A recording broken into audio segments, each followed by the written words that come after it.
Hi there, Jamie Goode here, and I'm going to introduce you to my new book right now. It's this little thing here. It's the Goode Guide to Wine, and the subtitle is a manifesto of sorts. So it's a kind of a slightly difficult concept to introduce. What I really wanted to do was to kind of distill all the thoughts I've been having as I've been journeying around the world of wine into a small book, small chapters. There are 55 of them. They're short and pithy.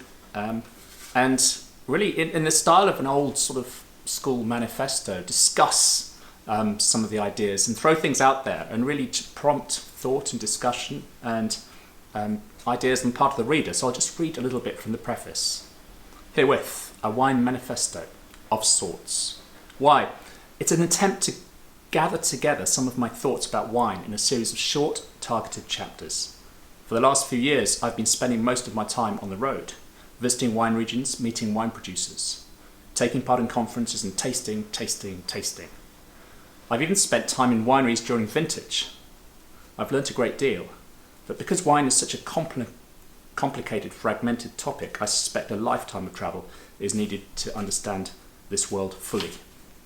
Like any sphere of human activity, there is a good and bad in the world of wine, and there's a whole lot of stuff in between. There are many segments in the market and tens of thousands of different wines. Each vintage is different. This creates a bewildering matrix, and to make sense of it is far from straightforward. My approach to wine is a bit different. I think it's quite unique and worth reading.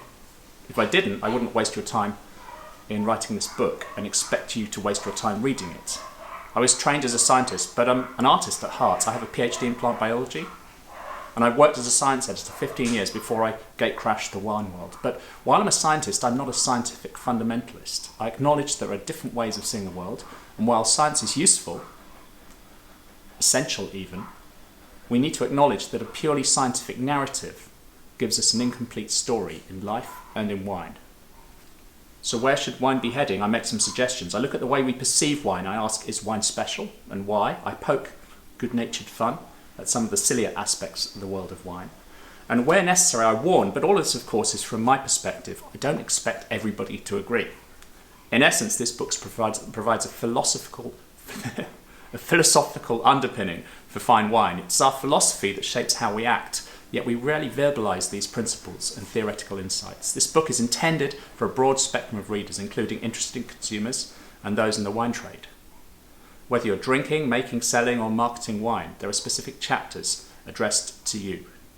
The first half of the book is aimed more at the wine drinker. The latter half has ideas relevant to those in the trade. I'll repeat myself. You may disagree with me. That's okay. But I hope that the ideas presented here cause you to question and perhaps in turn to frame your own philosophy of wine. So there you have it. It's a tiny book. When I first saw it, I was like, it's kind of small. But I hope it's a book that if you do feel inclined to read it, that you'll enjoy and that I think will provoke some sort of debate and stimulate thinking. Look, I love the wine world. It's great. It's fantastic. I love to be part of it. And this is kind of my take on it. So thanks for watching.